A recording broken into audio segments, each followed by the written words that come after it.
শতাব্দীর ভয়াবহতম ভূমিকম্পে 4 দিন পরও ভেনেজুয়েলা ধ্বংসস্তূপ থেকে এ পর্যন্ত 33 জনকে জীবিত উদ্ধার করা হয়েছে।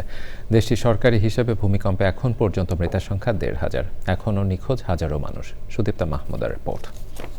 ৩৯ সেকেন্ডের ব্যবধানে দুটি শক্তিশালী ভূমিকম্পের 4 দিন পরও জীবিত উদ্ধার করার ঘটনা উদ্ধারকর্মীদের মনে আশার আলো জাগিয়েছে।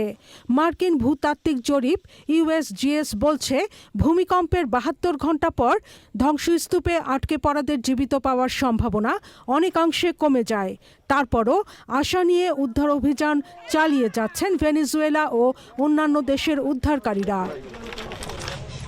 ভূমিকম্পের 85 ঘণ্টা বা 3.5 দিন পর ভেনেজুয়েলার উপকূলীয় অঞ্চল লা গুয়াইরা থেকে মইসেস নামে 11 বছর বয়সী এক শিশুকে উদ্ধার করা হয়েছে।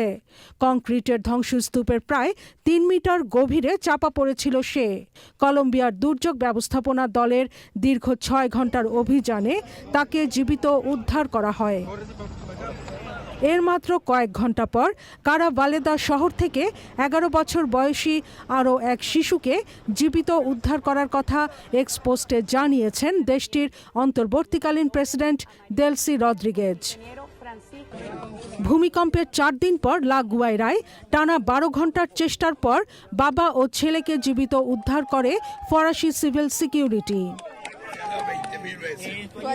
লা গুয়াইরায় ধ্বংসস্তূপের নিচ থেকেই 32 ঘণ্টা পর বিস্ময়করভাবে উদ্ধার করা হয়েছে 18 দিন বয়সী এক নবজাতককে। এর 1 ঘণ্টা পর তার প্রসূতি মাকেও উদ্ধার করে যুক্তরাষ্ট্রের ভার্জিনিয়ার একটি দল। Sudipta Mahmud, channel I.